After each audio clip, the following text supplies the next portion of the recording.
لا حول ولا قوة إلا بالله العلي العظيم. أعوذ بالله من الشيطان الرجيم. بسم الله الرحمن الرحيم. الحمد لله الذي هدانا لهذا وما كنا لنهتدي لولا أن هدانا الله. لقد جاءت رسل ربنا بالحق ثم الصلاة والسلام على سيد الأنبياء والمرسلين خاتم النبيين حبيب إله العالمين سيدنا ومولانا بالقاسم محمد. اللهم صل على محمد وآل محمد وعلى أهل بيته الطيبين الطاهرين المظلومين المعصومين الميامين ولعنة الله على أعدائهم أجمعين. أما بعد، فقد قال الحكيم في كتابه الكريم وقوله الحق. بسم الله الرحمن الرحيم. إنما المؤمنون الذين إذا ذكر الله وجلت قلوبهم وإذا تليت عليهم آياته زادتهم إيمانا وعلى ربهم يتوكلون.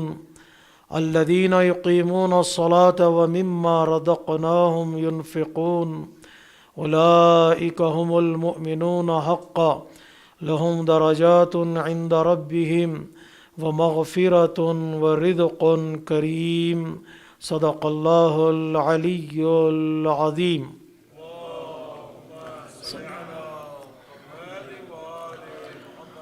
عزیزان محترم، سورہ انفال کی ان آیات کریمہ کے ذیل میں ہم نے گزشتہ مجالس اعضاء میں صاحبان ایمان کی کچھ خصوصیات کو آپ حضرات کی خدمت میں پیش کرنے کی سعادت حاصل کی، جس میں اللہ تبارک و تعالیٰ نے مومن کی پہچان بتائی ہے کہ مومن کسے کہتے ہیں۔ مومن در حقیقت صفات کا مجموعہ ہے جس کے اندر قرآنی صفات پائی جاتی ہیں۔ در حقیقت وہی مومن ہے۔ ان میں سے ایک کہ مومن قرآن کی زبان میں رسپانسیبل ہے، جو بھی وہ کام کرتا ہے، جو بھی وہ ایکشن کرتا ہے، اس کا وہ جواب دہ ہے، اس سے پوچھا جائے گا۔ اور مومن کا ایمان دن بدن بڑھتا چلا جاتا ہے جب وہ اللہ کی نشانیوں کو پڑھتا ہے اور اللہ کی نشانیاں اس کے لیے پڑھی جاتی ہیں، یا وہ اللہ کی نشانیوں کو دیکھتا ہے، تو ہر نشانی ایک سٹیپ ہے، ایک سٹیج ہے اس کے لیے کہ وہ اپنے ایمان کو بڑھائے، اور ایمان کو بڑھنا بھی ہے اور ایمان بڑھتا بھی ہے۔ اللہ تبارک و تعالیٰ نے ایمان کے درجات بتائے ہیں اب قرآن مجید میں کہ جو لوگ اس راستے پر چلتے ہیں انہیں اللہ تبارک و تعالیٰ درجات عطا کرے گا، سٹیجز عطا کرے گا۔ کتنا بلند ہوگا انسان؟ اللہ تبارک و تعالیٰ نے کہا اعلیٰ علیین، بلند ترین مقام تک انسان پہنچ سکتا ہے اسی ایمان کے راستے میں۔ اور کل کی مجلس میں ہم نے بتایا وَعَلَىٰ رَبِّهِمْ يَتَوَكَّلُونَ، توکل کی صفت صاحبان ایمان میں پائی جاتی ہے۔ وہ ٹرسٹ کرتے ہیں تو صرف اور صرف اللہ پر ٹرسٹ کرتے ہیں، وہ بھروسہ کرتے ہیں تو اللہ پر بھروسہ کرتے ہیں۔ ہم نے بتایا ایمان کے کچھ ایلیمنٹس ہیں جو مضبوط ایلیمنٹس ہیں جن کی حفاظت کرنا بہت ضروری ہے۔ کچھ ایمان کی نشانیاں ہیں، کچھ ایمان کے ایلیمنٹس ہیں، جیسے ہم نماز کی جہاں گفتگو کرتے ہیں، نماز میں بھی کچھ ایلیمنٹس ہیں، ارکان ہیں نماز کے، وہ ارکان کو بچانا ہے۔ اگر وہ ارکان ٹوٹ گئے جان بوجھ کر یا سہون بھولے سے تو پھر نماز کولیپس ہو جاتی ہے۔ اسی طرح ایمان کے کچھ ایلیمنٹس ہیں، نماز میں ایلیمنٹس ہیں، نیت کا ہونا نماز میں ایلیمنٹ ہے، تکبیرۃ الاحرام کا کہنا نماز میں ایک رکن ہے، قیام جو قیام متصل بر رکوع ہے، رکوع سے پہلے والا قیام یا خود رکوع اور 2 سجدے، یہ ایلیمنٹس ہیں۔ اگر انسان نیت بھول جائے نماز چلی جاتی ہے، تکبیرۃ الاحرام بھول جائے نماز باطل ہو جاتی ہے، قیام میں متصل بر رکوع چھوڑ دے تو انسان کی نماز چلی جاتی ہے، رکوع بھول جائے یا ایکسٹرا ہو جائے تو نماز باطل ہو جاتی ہے، 2 سجدے بھول جائے بندہ تو نماز باطل ہو جاتی ہے، چاہے جان بوجھ کر انٹینشنلی چھوڑ دے یا ان انٹینشنلی، چاہے وہ اویئر ہو یا اویئر نہ ہو تو نماز کولیپس ہو جاتی ہے، نماز باطل ہو جاتی ہے۔ جس طرح نماز کے کچھ ایلیمنٹس ہیں، روزے کے کچھ ایلیمنٹس ہیں۔ روزہ یعنی کیا؟ روزہ یعنی نیت، روزہ یعنی انٹینشن۔ اگر انٹینشن میں گڑبڑی پیدا ہو گئی تو پھر روزہ بھی چلا جاتا ہے۔ ہر عبادت کے ایلیمنٹس ہیں، اسی طرح ایمان کے بھی ایلیمنٹس ہیں۔ پہلا ایلیمنٹ جس کی طرف ہم نے اشارہ کیا، پہلا رکن ایمان یہ ہے کہ انسان اپنے آپ کو اللہ کے حوالے کرے، تسلیم کر ہو جانا، اللہ کے بارگاہ میں ٹوٹل سبمٹ کرنا اپنے آپ کو، ایمان کا پہلا پلر اور پہلا ستون ہے۔ اور اسی طرح سے ہم نے اشارہ کیا اللہ کے عطا کردہ چیزوں پر اللہ کی بارگاہ میں انسان راضی ہو اور اللہ کو راضی کرے۔ ان دونوں چیزوں کے درمیان جو انسان زندگی گزارتا ہے حقیقی معنی میں وہی مومن ہوتا ہے۔ حتیٰ یہاں تک کہ بعض روایتوں میں ہے، خصوصی طور پر جہاں شب معراج کی گفتگو ہوتی ہے، جب پیغمبر اسلام معراج پر تشریف لے گئے یا آپ بلائے گئے معراج پر نشانیوں کو دکھانے کے لیے، وہاں آپ نے کئی سوالات کیے ہیں اللہ تبارک و تعالیٰ سے۔ پیغمبر اسلام نے سوال کیے ہیں، سوال کرنے والا ہمارا رسول اور جواب دینے والا اللہ ہے۔ کہا نا کچھ سوال اللہ نے ہم سے کیے ہیں، قرآن میں جواب ہمیں دینا ہے۔ قرآن مجید میں ایسے سوالات ہیں کہ جس کا جواب ہمیں ڈھونڈنا ہے۔ ایک جو میں بار بار جہاں بھی یوتھ کے ساتھ گفتگو ہوتی ہے تو میں کہتا ہوں اللہ تبارک و تعالیٰ نے قرآن مجید میں کچھ کوشچنس کیے ہیں، آنسر نہیں ہے، آنسر ہمیں دینا ہے۔ مثلا اس میں ایک کوشچن ہے کہ اللہ تبارک و تعالیٰ بندے سے پوچھتا ہے آئینہ تذہبون، او میرے بندے تو کہاں جا رہا ہے؟ وہ آئینہ تذہبون، تو کہاں جا رہا ہے؟ ایک سمپل کوشچن ہے، اس کا جواب انسان کو دینا ہے۔ کیا صحیح راستے پر جا رہا ہے یا غلط راستے پر جا رہا ہے؟ کہ صحیح چیز دیکھ رہا ہے یا غلط چیز دیکھ رہا ہے؟ آئینہ تذہبون ایک کامن کوشچن ہے۔ انسان گھر سے باہر نکلے اپنے آپ سے سوال کرے جس ڈائریکشن میں میں جا رہا ہوں، جس کام کے لیے میں جا رہا ہوں، وہ کام صحیح ہے یا کام صحیح نہیں؟ اس لیے کہ مجھے اللہ کو جواب دینا ہے، کسی بندے کو نہیں، میرے ماں باپ کو نہیں، ٹیچر کو نہیں، سوسائٹی کو نہیں، کمیونٹی کو نہیں، مجھے جواب اللہ کو دینا ہے۔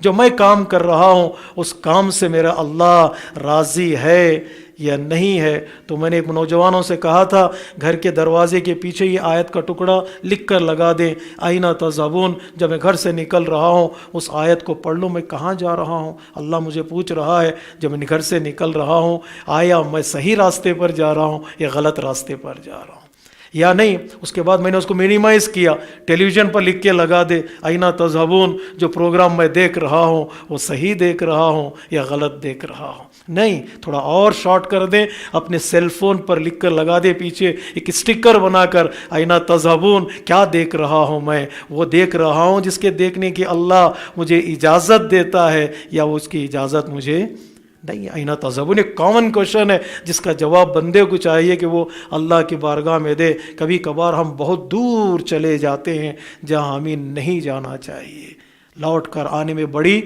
دیر ہو جاتی ہے، اللہ تبارک و تعالیٰ نے سوال کے کئی سوالات ہیں۔ اگر آپ اس کوشچن کو سوالات قرآن کے عنوان سے آپ سرچ بھی کریں کہ کوشچنس ان قرآن، جو اللہ ہم سے پوچھ رہا ہے اس کا جواب ہمیں دینا ہے۔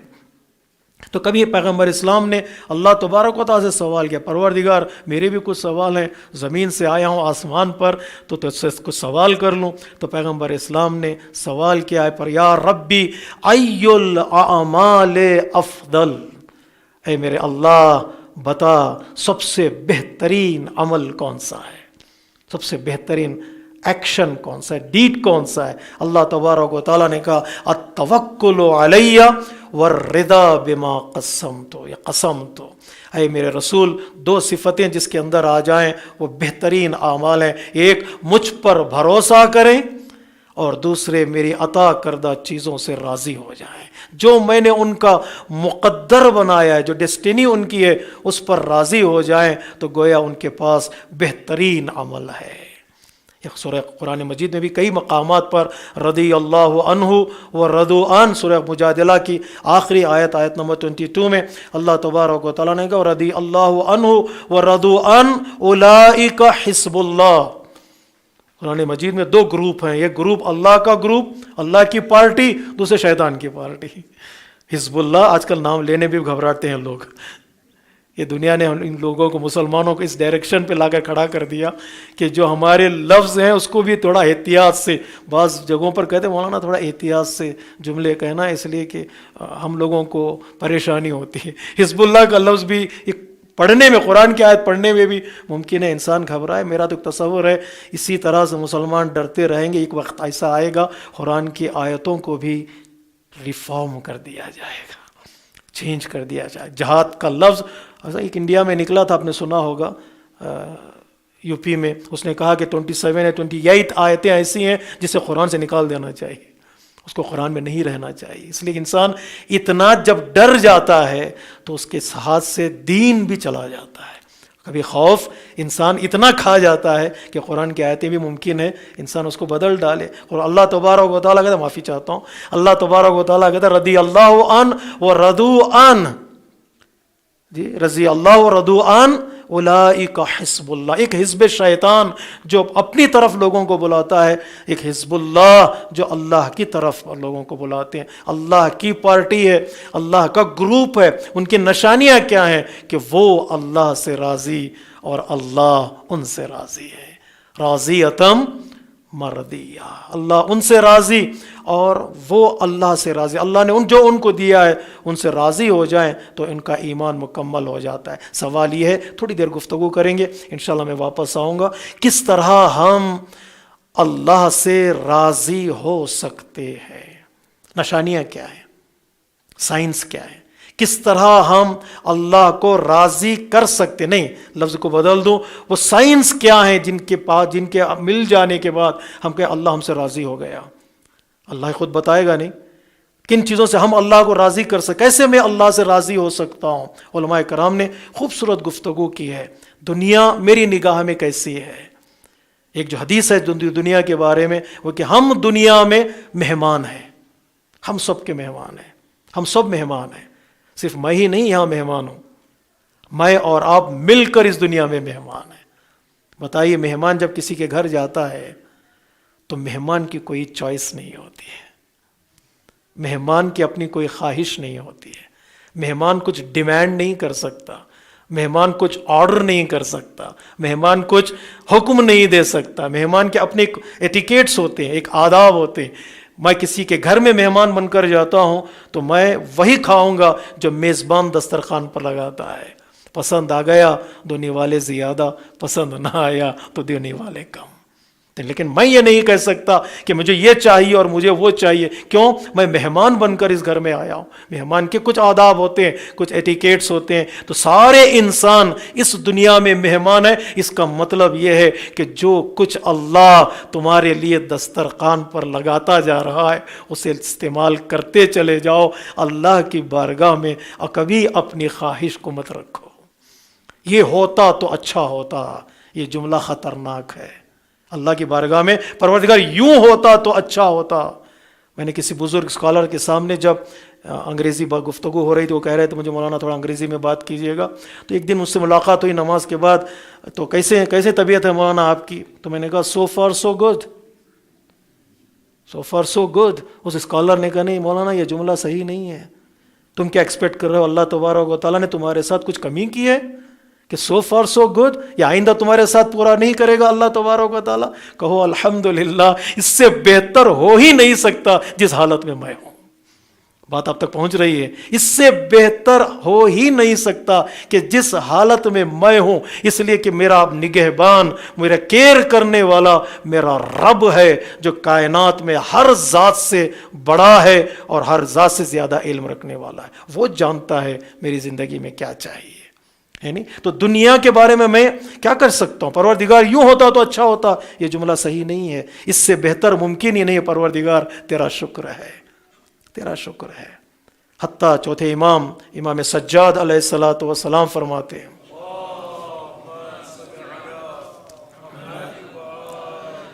جی آپ مجھے حوصلہ دیں، سب مل کے صلوات پڑھیے محمد و آل محمد.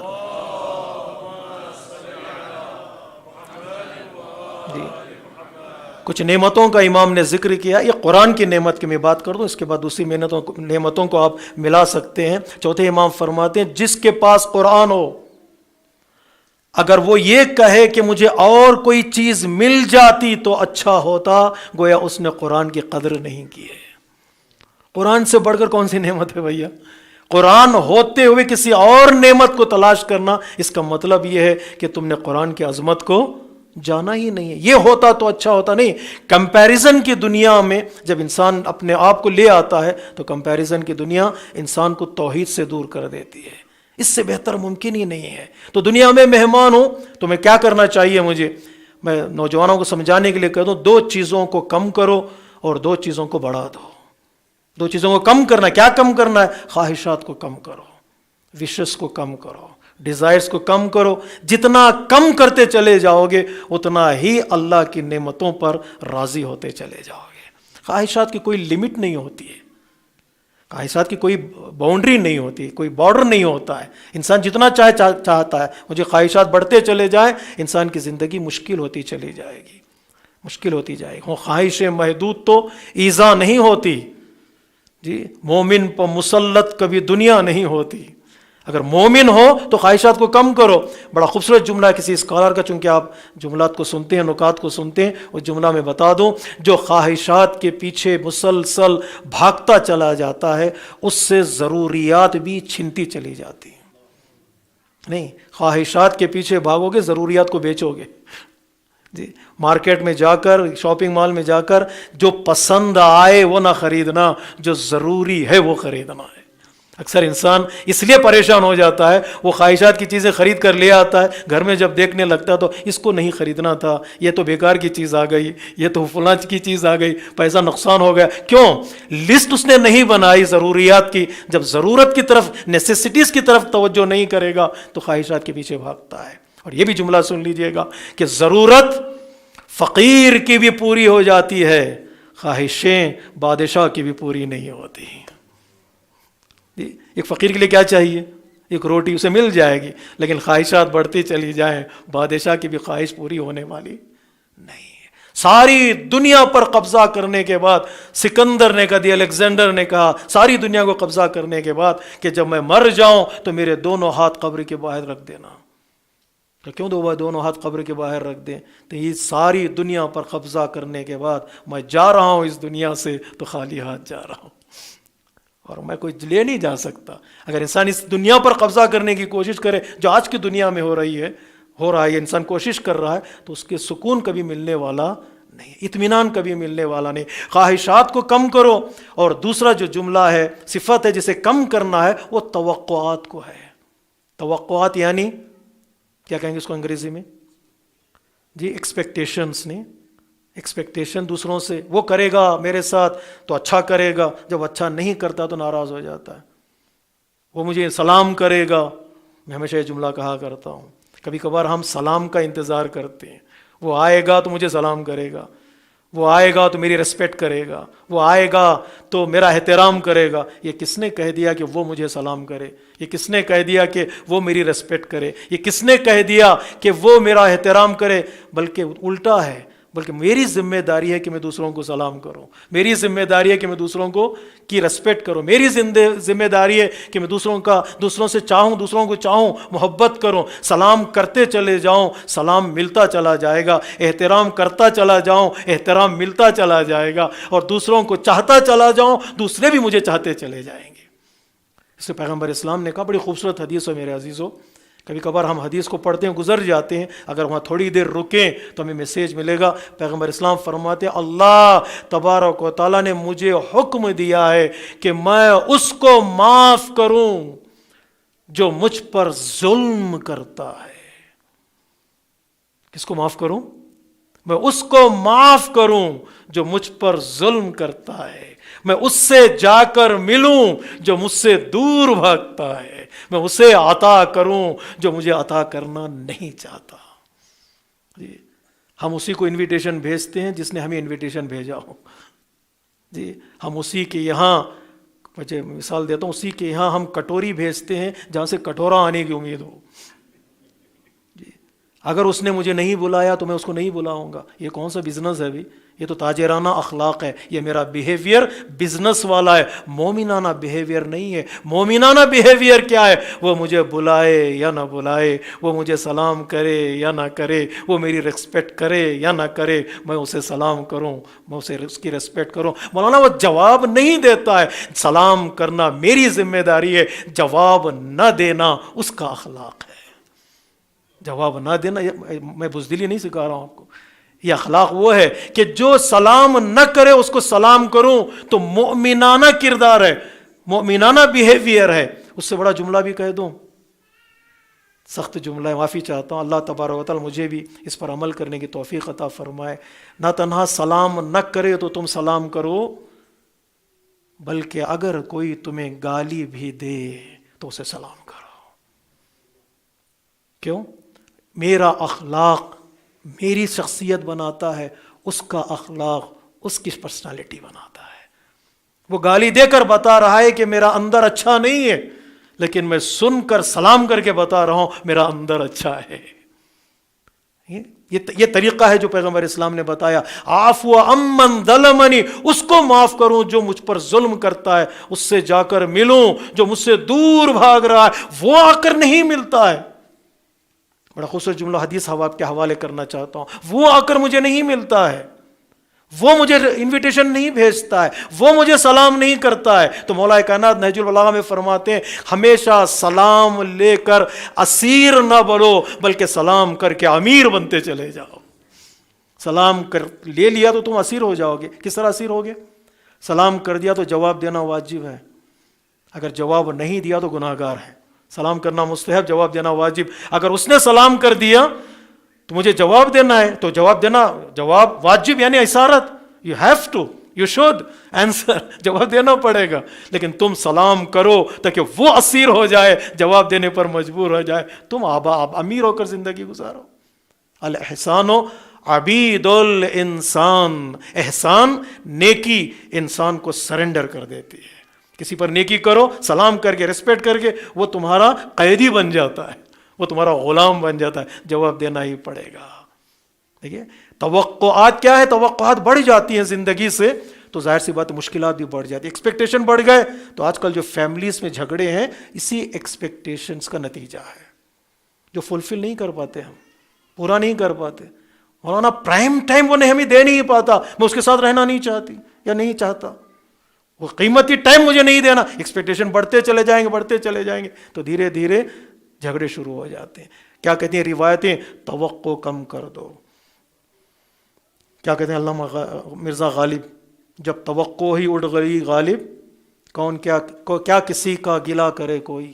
جب ایکسپیکٹیشن ہی نہ ہو تو پھر شکوہ بھی نہیں ہوگا، کمپلین بھی نہیں ہوگی. اگر اللہ کے نعمتوں پر راضی ہونا چاہتے ہیں تو لوگوں سے زیادہ توقع مت رکھو، لوگوں کے درمیان ایک فری لائف گزارنے کی کوشش کرو. دو چیزوں کو بڑھانا ہے. کون سی دو چیزوں کو بڑھانا ہے؟ ایک صبر. اللہ اکبر. میں نے بتایا تھا نا دنیا میں امتحان ہے، امتحان سے بھاگ نہیں سکتے. امتحان میں ضروری چیز، سب سے زیادہ ضروری چیز ہے پیشنس کا ہونا. جہاں اللہ تبارک و تعالیٰ کا ہم امتحان لیں گے، لَيَبْلُوَنَّكُمْ بِشَيْءٍ مِّنَ الْخَوْفِ وَالْجُوعِ، جہاں اللہ تبارک و تعالیٰ نے کہا ہر طرح کا ہم امتحان تم سے لیں گے، اس کے آخر میں کیا اللہ تبارک و تعالیٰ نے کیا کہا؟ وَبَشِّرِ الصَّابِرِينَ، جو صبر کرتے ہیں اللہ تبارک و تعالیٰ انہیں انعام دیتا ہے. صبر کے معیار کو بڑھاتے چلے جاؤ. ہمارے استاد نے کہا 3 چیزوں کے نور کو بڑھانا ہے. ایک صبر کا نور، دوسرا شکر کا نور، تیسرے محبت کا نور. بات پہنچ رہی ہے آپ تک؟ معافی چاہتا ہوں زیادہ گفتگو طولانی نہ ہو جائے. صبر کا نور لائٹ بڑھاؤ اس کو، شکر کا نور امتحان بڑھتے چلے جائے، صبر کو بڑھاتے چلے جاؤ، صبر کو بڑھاتے چلے جاؤ جی، شکر کو بڑھاتے چلے جائے. امتحان بڑھتے چلے جائے. صبر پہلا مرحلہ ہے، شکر اس کا دوسرا عظیم مرحلہ ہے جی. صبر پہلا اسٹیج ہے، شکر تھوڑا اور بڑا اسٹیج ہے. کچھ لوگ صبر میں رک جاتے ہیں، دے آر گڈ، لیکن کچھ لوگ ہیں نعمت مصیبت ملنے کے بعد شکر کا سجدہ کرتے ہیں. کیوں شکر کا سجدہ کرتے ہیں؟ پروردگار تیرا شکر ہے کہ تو نے مجھے اس قابل سمجھا کہ میں تیری راہ میں امتحان دے سکوں. یہ بعض نوجوان ہوتے ہیں نا، کیوں اہل بیت کی مصیبت آپ بیان کرتے ہیں، مولا کائنات کی مصیبت، شہزادی کونین کی مصیبت، مصائب ان پر، حسن پہ مصائب، حسین پہ مصائب، دوسروں کی زندگی میں مصیبتیں کیوں نہیں ہیں؟ دوسروں کی زندگی میں مصیبتیں کیوں نہیں ہیں؟ ان کے لیے جملہ یہی ہے کہ جن کا ایمان بڑا ہوتا ہے ان کے لیے مصیبتیں بھی بڑی ہوتی ہیں.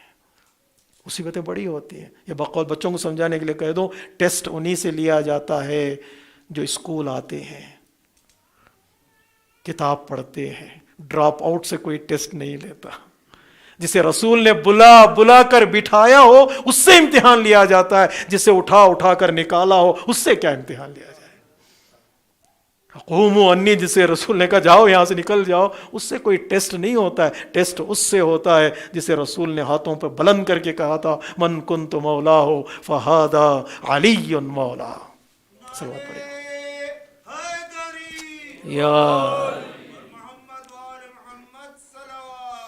اللہم صلی علی.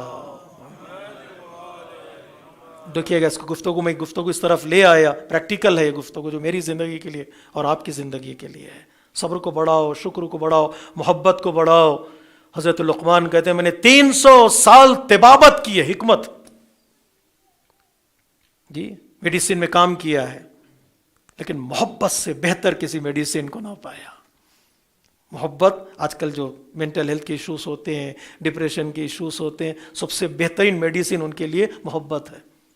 تھوڑا بچہ بیمار ہو جاتا ہے ہم اس کو سائڈ پہ کر دیتے، نہیں، جتنا بیمار ہوتا ہے اسے اور قریب بنانا ہے اور قریب بلانا ہے اسے. جتنا محبت دو گے وہ جلدی اچھا ہو جائے گا. آج کل کے ہاسپٹلس میں بھی یہی ہے، چاہے دوائی کا اتنا اثر نہیں ہوتا، ہمارے بیہیویئر کا اثر ہوتا ہے، ہماری جو ریئیکشن کا جو اثر ہوتا ہے نا، وہ رسپانس کا اور ان کی باتوں کو ہم رسپونڈ کرتے اس کا اثر زیادہ ہوتا ہے. حضرت لقمان کہتے ہیں میں نے 300 سال طبابت کی، محبت سے بہتر کسی نسخے کو نہ پایا.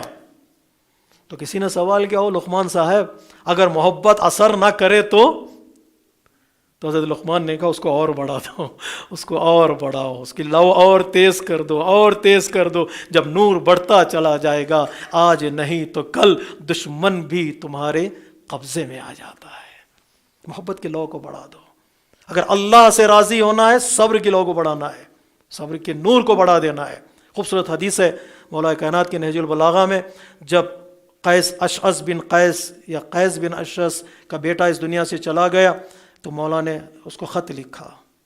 خط لکھ کر مولا کائنات نے کہا تعزیت پیش کی، ہر دنیا میں آئے ہیں تو کسی کو جینا ہے اور کسی کو مرنا. یہ موت اور زندگی کا کھیل اللہ کی تبارک و تعالیٰ کے ہاتھ میں، وہ کسی کو زندہ رکھتا ہے کسی کو اٹھا لیتا ہے. پاکستان والے بس میں آ رہے تھے زائرین اور بچ کے آئے، کہیں پر اٹیک نہیں ہوا، وہ واپس آ رہے تھے، بس کھائی میں گری اور کئی پاکستانی شہید ہو گئے. زائرین زیارت کے لیے گئے. موت اور زندگی کا کھیل ہمارے ہاتھ میں نہیں ہے، کبھی دشمن مار دیتا ہے، کبھی موت انہیں اپنے چنگل میں لے لیتی ہے. تو امام نے خط لکھا بیٹا دنیا سے چلا گیا، تعزیت ہے، غم ہے، سب ہم غم میں شریک ہیں. اس کے بعد امام نے فرمایا تمہارے پاس 2 چوائس ہیں، ایک صبر، دوسرا شکوہ، کمپلین. تم کیا کرو گے، صبر یا شکوہ؟ تو امام فرماتے اختیار تمہارا ہے، 2 بھی چوائس تمہارے ہیں، یا صبر کرو یا اللہ کی بارگاہ میں شکوہ کرو. اس کے بعد امام کا جملہ بڑا خوبصورت ہے، میں خطابت کے انداز میں کہہ دیتا ہوں. امام فرماتے ہیں اگر صبر کرو گے تو تمہارے نمبر بڑھ جائیں گے، شکوہ کرو گے تو تمہارے نمبر گر جائیں گے. اب تمہارا اختیار ہے. اللہ نے موت دے دی بچے کو تو امام فرماتے صبر اونلی دا وے، کہ آپ صبر کرتے چلے جاؤ، وہ مصیبت آسان ہوتی چلی جائے گی. تو اللہ کو سے ہم کیسے راضی ہو سکتے ہیں؟ یہ مرحلہ ہے. خلافت سے پہلے ایک مرتبہ، خلافت کے بعد، ملنے کے بعد مولا کائنات نے کہا غری غیری. ہم کبھی کہتے ہیں نا دنیا مصیبت ہے، دنیا مصیبت نہیں، دنیا مصیبت نیچر، دنیا کا مطلب نیچر نہیں ہے. پتہ نہیں بات کو میں پہنچا پاؤں گا، نہیں پہنچا پا سکتا اب تک. دنیا کا مطلب نیچر نہیں ہے. نیچر یعنی کیا؟ گھر بنانا، شادی کرنا، بچوں کو پالنا، اس کا مطلب دنیا نہیں ہے. یہ ساری چیزیں بری ہیں، کون کہتا ہے بھی یہ ساری چیزیں بری ہیں؟ جب میرے نیچر سے ریلیٹڈ ہے، میری فطرت سے میرے ریلیٹڈ چیزیں، وہ دنیا نہیں ہے. تم جتنا بچوں کو کھلا سکتے ہو کھلاؤ، تربیت کر سکتے کرو، شادی کرنا تمہارے لیے، گھر بنانا، یہ ساری چیزیں میرے نیچر سے ریلیٹڈ ہیں. اس کو دنیا کہہ کر چھوڑ نہ دینا.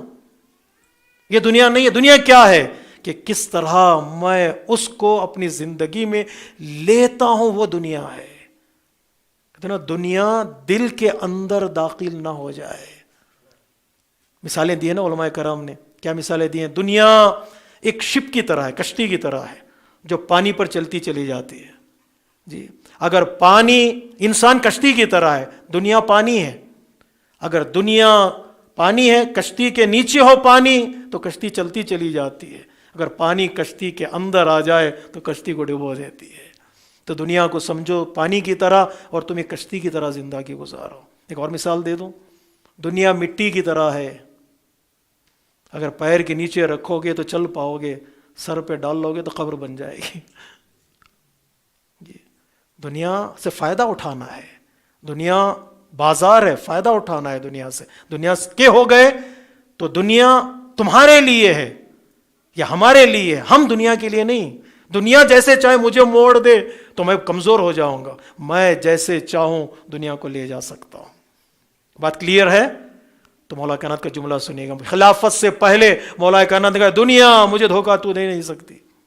خلافت کے بعد کہا مولا کائنات جب پہنچے بیت المال کی طرف. جب بیت المال تھا، بیت المال میں دینار ہوتے تھے، درہم ہوتے تھے. دینار گولڈ کائنز، درہم سلور کائنز. جب بیت المال کی طرف مولا کائنات نے کہا غری غیری، تو علی کو دھوکہ نہیں دے سکتے. علی مال کے لیے نہیں ہے، مال علی کے لیے ہے، وہ جیسے چاہے مصرف کر سکتا ہے. غلام کو بلایا، قمبر و قمبر بیت المال تقسیم کرو. گولڈ کائنز اور سلور کائنز کو غریبوں میں بانٹ دو، جس کا حق ہے جو دے دو. قمبر نے کہا یا امیر المومنین صبح ہونے دے، صبح ہونے دے، میں تقسیم کر دوں گا. مولا کائنات نے فرمایا مجھے کاغذ پر لکھ کر دو کہ تم بھی کل صبح تک زندہ رہو گے اور علی بھی زندہ رہے گا. اگر جب موت کی، حیات کی کوئی گارنٹی نہیں ہے تو پھر کبھی بھی غریبوں کی مدد کرنے میں کل پہ مت ٹالنا. غریب کی بھوک تمہارا انتظار نہیں کرے گی. غریب کی پیاس تو یہ سے کہتے ہیں علی. دنیا والے ہم سے پوچھتے ہیں تم علی کو چاہتے کیوں ہوا؟ اس وجہ سے ہم علی کو چاہتے ہیں. سائل نے پکار کر کہا مولا ایک سائل آیا ہے. صحابی نے پکار کر کہا مولا ایک سائل آیا مانگنے کے لیے، بھوکا ہے، پیاسا ہے، کیا دوں اس کو؟ گولڈ کائنز دوں یا سلور کائنز دوں؟ مولا کائنات نے کہا دونوں میرے لیے برابر ہے. اسے پوچھو اسے کس چیز کی ضرورت ہے. آنے والے سے پوچھو کس چیز کی ضرورت ہے. جی ایک جملہ کہہ دوں تاکہ آپ کو جگانا بھی میری ذمہ داری ہے. کیوں چلے آتے ہیں سائل ایک فاقہ کش کے گھر. یا اللہ کتنا خوبصورت شعر ہے، بار بار پڑھنے کو دل کرتا ہے. کیوں چلے آتے ہیں سائل ایک فاقہ کش کے گھر، کیا مدینے بھر میں دروازہ کھلا کوئی نہ تھا. اتنے جو اصحاب ہیں وہاں سائل کیوں نہیں جا رہے ہیں؟ وہاں یتیم کیوں نہیں جا رہے ہیں؟ وہاں اسیر کیوں نہیں جا رہے ہیں؟ کیوں علی کے دروازے پر آ رہے ہیں جہاں پر علی کا گھر جو ہے وہ فاقہ کش ہے، روزے رکھنے والے، غریبوں کی مدد کر رہے ہیں. کیوں یہاں پر آ رہے ہیں؟ اس لیے کہ سائل کو بھی پتا ہے کہ اس در پر ملنے کا یقین ہے. ملنے کا یقین. ان کے پاس کچھ بھی نہیں ہوتا ہے نا تب بھی وہ عطا کرتے ہیں. ابن ابی الحدید کہتا ہے علی کی فضیلت اسی لیے ہے کہ علی میں کچھ متضاد صفات جمع ہو گئی تھیں. متضاد صفات یعنی کیا؟ جی اپوزٹ ایٹریبیوٹس علی کی ذات میں جمع ہو گئی تھی. کوئی شجاع ہو، شجاعت کے لیے کیا چاہیے؟ ہاتھ کی سختی چاہیے، ہارڈنس چاہیے. تلوار پکڑے آدمی تو ہاتھ جو ہے وہ ہارڈ ہو جاتا ہے. ہاتھ شجاع بھی ہو اور یتیم نواز بھی ہو. جنگ میں تلوار بھی چلائے اور یتیموں کے ہاتھ پہ سر بھی پھیلے. وہ دو چیزیں ایک جگہ پر جمع نہیں ہوتی. گھر میں فاقہ بھی ہو، سائل خالی ہاتھ نہ بھی جائے، یہ دو چیزیں ایک جگہ پر جمع نہیں ہو سکتی. انسان کے پاس علم بھی ہو اور وہ عمل میں بھی سب سے آگے ہو. It's very difficult. جی ویری ڈیفیکلٹ نہیں. ہر عالم اگر عمل کرنے لگے تو پھر 313 کا انتظار کہاں سے ہوگا؟ It's very difficult. متضاد صفتیں جمع ہو گئیں. کیوں چلے آتے ہیں سائل ایک فاقہ کش کے گھر، یہاں سے ملنے کا یقین ہے. ایک جملہ اور بھی کہہ دوں، ملتا بھی ہے تو عزت کے ساتھ ملتا ہے. دنیا والے بھی ممکن ہے کسی کی مدد کریں، وہ پہلے عزت کو لیتے ہیں پھر مال دیتے ہیں، لیکن اہل بیت پہلے عزت بچاتے ہیں پھر مال دیتے ہیں. سائل کے ہاتھ پر سکہ رکھنے کے بعد امام نے سائل کے ہاتھ کا بوسہ لیا، سائل کے مانگنے والے کے ہاتھ کا بوسہ لیا۔ کسی نے پوچھا چوتھے امام سے، مولا آپ نے سائل کے ہاتھ کا بوسہ کیوں لیا؟ امام فرماتے یہ سکہ اس کے ہاتھ میں جانے سے پہلے اللہ کے ہاتھ میں چلا جاتا ہے۔ یہ فقیروں کو امام نے کیا مقام عطا کیا ہے، وہ لینے سے پہلے اللہ لے لیتا ہے۔ بعض روایتوں میں ہے کہ امام کبھی بھی سکہ اپنے اوپر ہاتھ میں نہیں رکھتے تھے کہ سائل کا ہاتھ نیچے ہو امام کا ہاتھ اوپر ہو، کبھی بھی امام سکہ یوں نہیں ڈالتے تھے کوئن فقیر کو، یہ کہیں فقیر احساس نہ کرے میرا ہاتھ اوپر ہے اس کا ہاتھ نیچے ہے۔ امام سکہ ہاتھ پر رکھتے تھے، فقیر سے کہتے تو اٹھا لے کہ تیرا ہاتھ اوپر ہو میرا ہاتھ نیچے رہے۔ جی اچھا سن رہے ہیں آپ ماشاءاللہ، ورنہ ان باتوں کو کون سنتا ہے میرا عزیز۔ اللہم صلی، سب مل کے صلوات پڑھیے محمد و آل محمد پر۔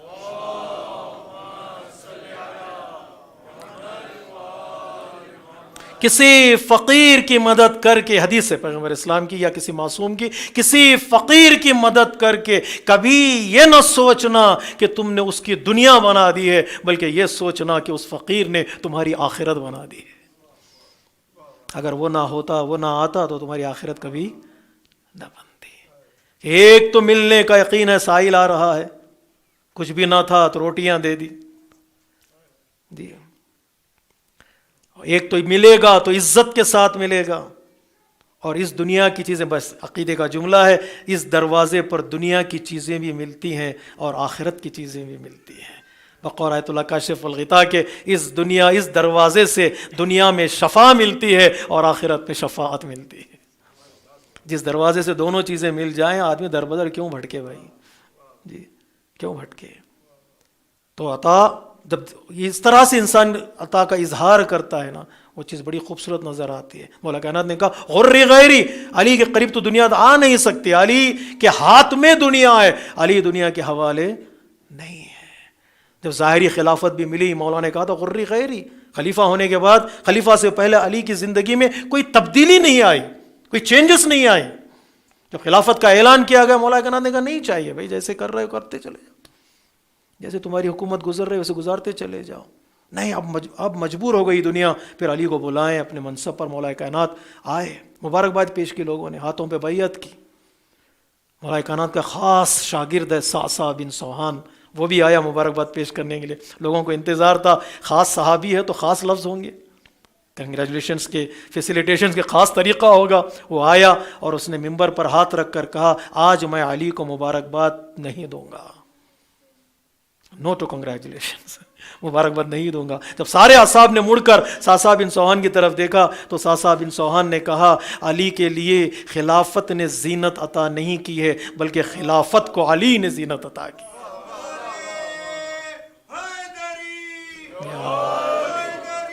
یا علی،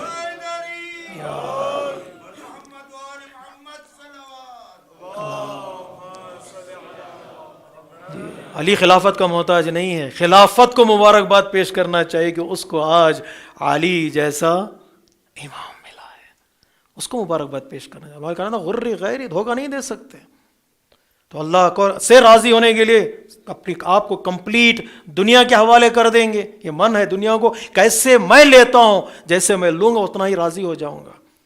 اگر ایسے راضی نہ ہوا تو ظاہر سی بات انسان شکوہ کرے گا۔ ہر ٹیسٹ انسان کا ایک امتحان لیتا ہے، ہر ٹیسٹ انسان سے امتحان لیتا نہیں۔ آصف بن برقیہ نے، پتہ نہیں یہ جملہ میں کہہ دوں آپ کی خدمت، آصف بن برقیہ کے ذریعے سے تخت بلقیس کو حضرت اللہ تبارک و تعالیٰ نے حضرت سلیمان کے سامنے لا کے رکھوا دیا کہ پلک جھپکنے میں آصف بن برقیہ لے آیا تخت بلقیس کو، وہ تخت آ گیا، اس سے بڑے کیا نعمت ہے؟ تو حضرت سلیمان نے کہا یہ نعمت بڑی ہے، بلقیس کا وہ تخت، وہ تھرون میرے سامنے ہے۔ تو فخر سے کہتے ہیں نا میں نے ایک منسٹر کے ذریعے سے اس کو لے آیا، تو ظاہر سی بات منسٹر میں اتنی طاقت ہو تو کنگ میں کتنی ہوگی، وہ تو نبی ہے۔ تو پھر آصف بن برقیہ کے ذریعے سے کیوں منگوایا؟ تاکہ بتائیں کہ میرا جو منسٹر ہے اس کی وہ قابل ہونا چاہیے کم سے کم اتنا کہ پلک جھپکنے میں تخت بلقیس لے آئے۔ اپنے وزیر کی طاقت کو ثابت کروانا تھا تاکہ آئندہ آنے والے لوگ علی کی پرسنالٹی میں شک نہ کرنے پائیں۔ وہ سلیمان کا وزیر تھا تو رسول کا وزیر کتنا بڑا ہونا چاہیے، ورنہ رسول بھی مانگا سکتے تھے۔ سلیمان کیسے، سلیمان نبی ہیں جن کا رابطہ اللہ تبارک و تعالیٰ سے، وہ کہہ سکتے تھے، اشارہ کرتے تو تخت ہوا میں اڑ کر آ جاتا۔ لیکن جب تخت سامنے رکھا گیا، میرا موضوع نہیں، اس میں جانا نہیں چاہتا، تخت سامنے رکھا گیا تو حضرت سلیمان نے کہا اللہ تبارک و تعالیٰ میرا ٹیسٹ لے رہا ہے، یہ نعمت ملنے کے بعد کیا میں شکر گزار بندہ بنوں گا یا کافر ہو جاؤں گا؟ اشکر ام اکفر؟ لیکن ہر نعمت کے بعد انسان کو سوچنا چاہیے اشکر ام اکفر، کیا میں شکر گزار ہوں یا نعمت کا میں ٹھکرا چکا ہوں، کافر بن چکا ہوں؟ اس کے بعد حضرت سلیمان کا جملہ بڑا خوبصورت، مجھے وہاں بڑا پسند ہے۔ تو حضرت سلیمان نے کہا ہاذا من فضل ربی، یہ اسی کے سلسلے کنیکٹڈ ہے۔ حضرت سلیمان نے کہا یہ اللہ تبارک و تعالیٰ کے فضل سے ہے، ورنہ ہر محنت کرنے والا کامیاب نہیں ہوتا ہے، اگر میں کامیاب ہو رہا ہوں تو یہ اللہ کا فضل ہے۔ جی صبح نکلتے ہیں نا، سب کتنے مزدور گھر سے نکلتے ہیں، کتنے تاجر گھر سے نکلتے ہیں، کتنے جاب کے لیے گھر سے نکلتے ہیں، شام میں واپس آتے ہیں، تو ہر آدمی کامیاب نہیں ہو جاتا نا، کسی کے نقصان ہو جاتا ہے، کسی کو لاس ہو جاتی ہے، ہر آنے والا، ہر محنت کرنے والا بھی ریوارڈ نہیں پاتا، وہ اجر نہیں پاتا۔ اگر مجھے مل رہی ہے کوئی چیز، ایکسٹرا بلیسنگ مل رہی ہے، تو ایکسٹرا رسپانسبلٹی بھی ہے۔ وہ کیا رسپانسبلٹی؟ اقرار کرو یہ میری طاقت کا نتیجہ نہیں ہے، ھذا من فضل ربی، یہ اللہ تبارک و تعالیٰ کے فضل سے۔ کیوں عدل نہیں کہا حضرت سلیمان نے؟ عدل ہو تو محنت کے برابر جو چیز ملتی ہے اسے عدل کہتے ہیں، محنت سے ایکسٹرا جو چیز مل جاتی ہے اسے فضل کہتے ہیں۔ میں نے تھوڑی محنت کی تھی اور اس محنت کو اللہ تبارک و تعالیٰ نے اتنا بڑا ریوارڈ جو دے دیا ہے، یہ اللہ تبارک و تعالیٰ کے فضل سے ہے۔ یوں اللہ تبارک و تعالیٰ کی بارگاہ میں بندہ راضی ہوتا ہے، یوں راضی ہوتا ہے میرے عزیزو۔ پروردگار میں کیسے راضی ہو جاؤں؟ یہ سٹیپس ہیں کہ میں کس طرح دنیا کو لیتا ہوں، کس طرح خواہشات میری زندگی میں ہیں، کس طرح میرے توقعات ایکسپیکٹیشنس ہیں۔ کیا اللہ مجھ سے راضی ہو گئے؟ نشانیاں ہیں کوئی اللہ مجھ سے راضی ہو گیا ہو؟ جی کوئی سائن ہے کہ اللہ مجھ سے راضی ہو گیا ہو؟ کسی نے امام سے پوچھا مولا یہ میں کیسے سمجھوں کہ میری نماز قبول ہو گئی؟ از دیر اینی سائن؟ تو امام نے کہا دیکھو نماز کے بعد اگر تم سے گناہ نہیں ہوا تو سمجھ جاؤ نماز قبول ہو گئی۔ ڈیفیکلٹ سائن ہے۔ اگر تم سے گناہ سرزد نہیں ہوا تو سمجھ جاؤ نماز قبول ہو گئی، اگر نہیں ادھر ادھر منہ مارتے پھر رہے ہو تو سمجھ جاؤ پھر نماز پڑھنی پڑے گی، پھر نماز پڑھنی ہے۔ اس لیے الصلاۃ تنہی عن الفحشاء والمنکر، نماز تمہیں اوپن اور سیکریٹ گناہوں سے بچا لیتی ہے۔ اگر اوپن اور سیکریٹ گناہ تم انجام دیتے چلے جا رہے ہو، اس کا مطلب ہے کہ ابھی نماز تمہاری قبول، ایک سائن ہے، ون آف دا سائن ہے، ضروری نہیں کہ ایک ہی سائن ہو سکتا ہے روایتوں میں اور بھی سائنس ہوں، کوئی نشانیاں ہوتی ہیں۔ مولا پروردگار، پیغمبر اسلام نے پہلے پوچھا تیری بہترین عمل کیا ہے، اور دوسرا سوال جو پیغمبر اسلام نے کہا پروردگار تو ہم سے راضی ہو جاتا ہے، یہ نشانی کیا ہے، سائن کیا ہے؟ بس میں سمیٹ دیتا ہوں، انشاءاللہ گفتگو آگے بڑھے گی۔ اللہ تبارک و تعالیٰ کی آواز آئی یا احمد، زمین پر آپ محمد ہیں، آسمان پر ہمارا رسول احمد ہے۔ مفکران کہتے ہیں احمد اور احد میں ایک میم کا فرق ہے، کچھ عرفانی گفتگو پسند کرتے ہیں نہیں، احمد اور احد، احد از اللہ، احمد ہمارا رسول ہے، دونوں میں ایک میم کا فرق ہے۔ میم یعنی مخلوق، وہ خالق ہے، یہ مخلوق ہے، اور ناموں میں کتنی سملیرٹی ہے دیکھیے گا۔ زمین پر حضرت آمنہ نے یا حضرت عبد المطلب نے آپ کا نام محمد رکھا، اللہ کو یہ نام بھی پسند آیا، اور آسمانوں پر اللہ نے آپ کو احمد کہا اور یہ نام بھی پسند آیا۔ قرآن میں احمد بھی ہے اور قرآن میں محمد بھی ہے، یہ بڑا خوبصورت نام ہے، صلی اللہ علیہ وآلہ وسلم۔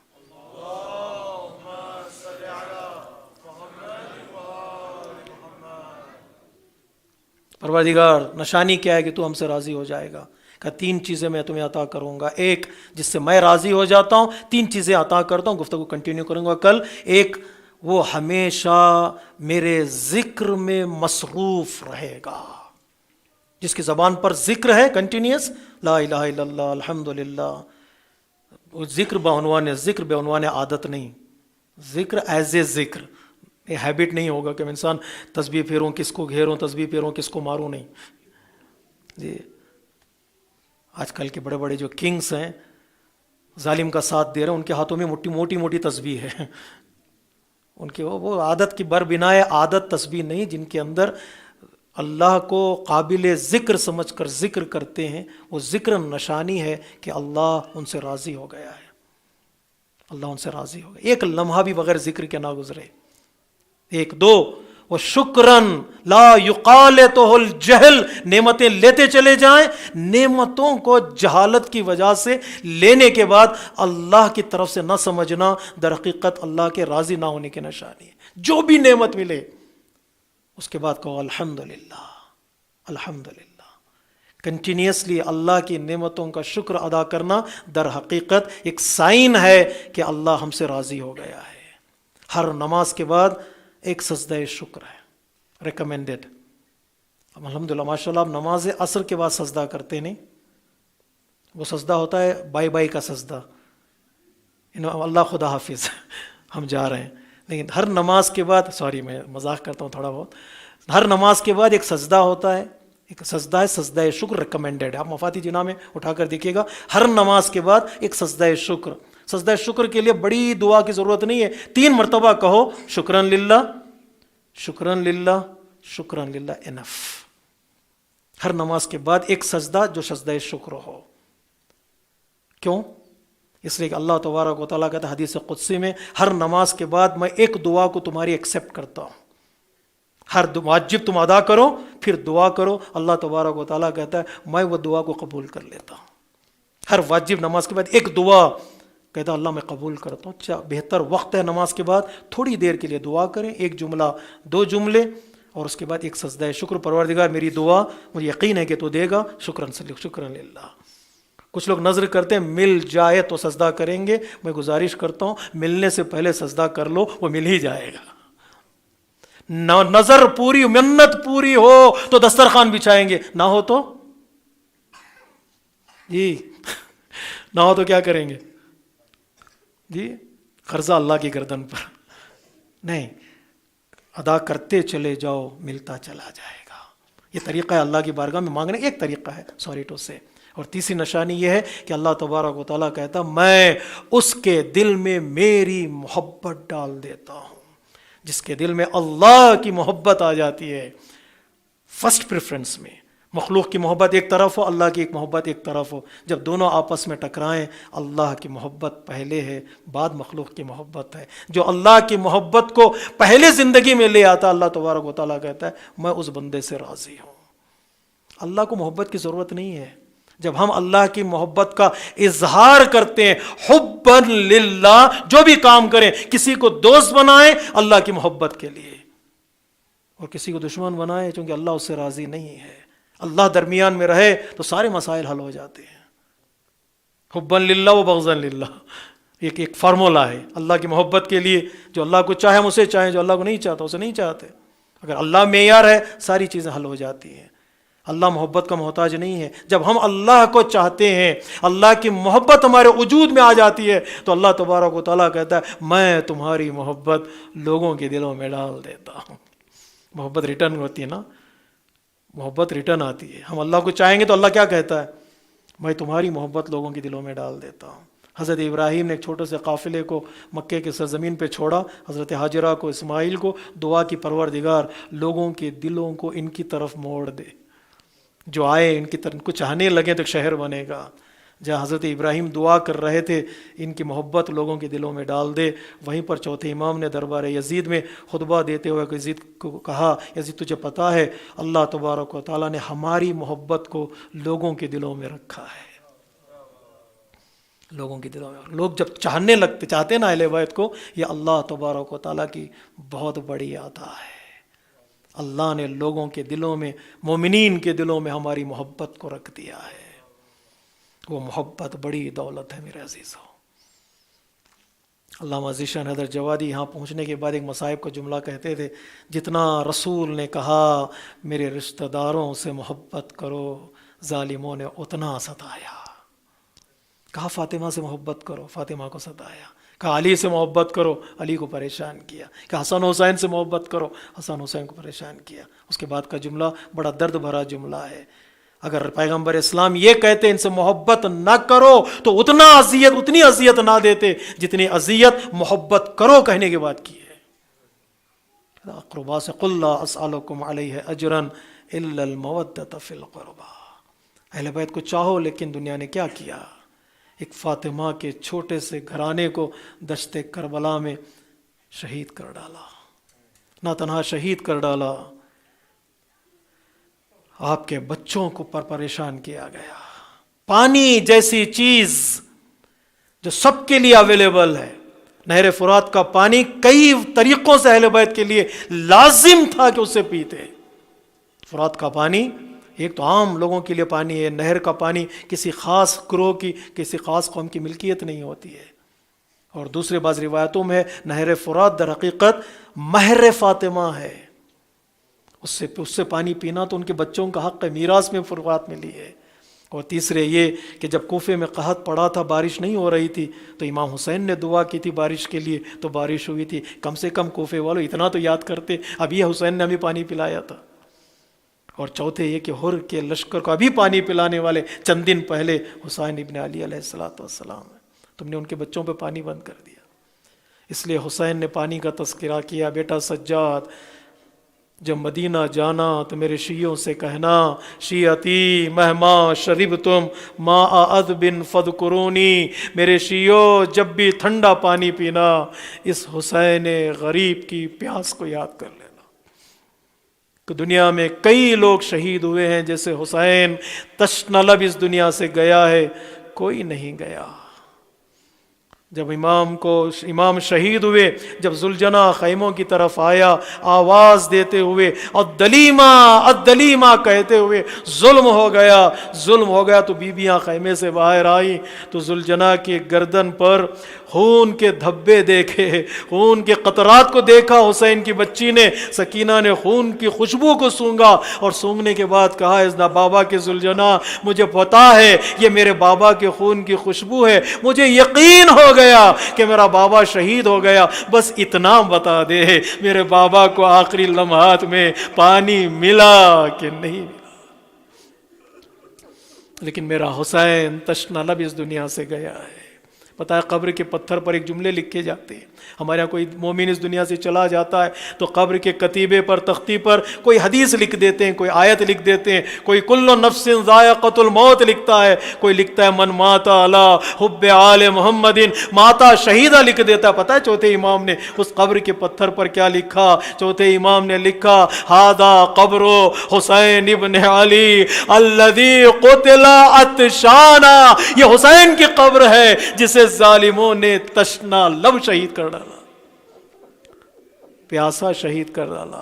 حسین تشنہ لب اس دنیا سے گئے، اس پیاس کو چوتھے امام نے بہت یاد کیا ہے۔ وضو کا پانی جب بھی آپ کے سامنے آتا امام اتنا گریا کرتے کہ وضو کا پانی مضاف ہو جاتا، آپ کے ریش مبارک آنسوؤں سے تر ہو جاتی۔ منہال نے پلٹ کر پوچھا، مولا آپ اتنا گریا کیوں کرتے ہیں، آپ اتنے آنسو کیوں بہاتے ہیں؟ تو امام نے فرمایا، منہال تو نے انصاف نہیں کیا، ارے ایک یعقوب کا بیٹا یوسف یعقوب سے دور ہوا تھا، جانتے تھے کہ زندہ ہے، اتنا روئے کہ آنکھیں سفید ہو گئی۔ تمہیں معلوم ہے منہال، ارے 18 بنی فاطمہ دشت کربلا میں ذبح کر دیے گئے، اگر نہ رو تو کیا کروں؟ تو منہال خاموش ہو گئے کہ یہ مصیبت بڑی مصیبت ہے۔ امام تشنگی کو یاد کرتے رہے، جب بھی گھر سے باہر نکلتے چھوٹے چھوٹے بچے دوڑ کر قصاب کی دکانوں پر جاتے اور جانے کے بعد کہتے، ارے اپنے حیوانوں پر، گوشت پندوں پر کپڑا ڈال دو، مولا آ رہے ہیں، امام آ رہے ہیں، جب امام پہنچتے کسی کو گوسفند کو ذبح کرتے ہوئے دیکھتے، امام ٹھہر جاتے، آداب کا سوال کرتے۔ ان سوالوں میں سے ایک سوال یہ تھا، مجھے اتنا بتاؤ کیا تم نے ذبح کرنے سے پہلے اس حیوان کو پانی دیا ہے کہ نہیں؟ جب وہ کہتے ہاں مولا ہم نے پانی پلایا ہے، تو امام کربلا کا رخ کرتے، ہائے میرا بابا فرزند فاطمہ دشت کر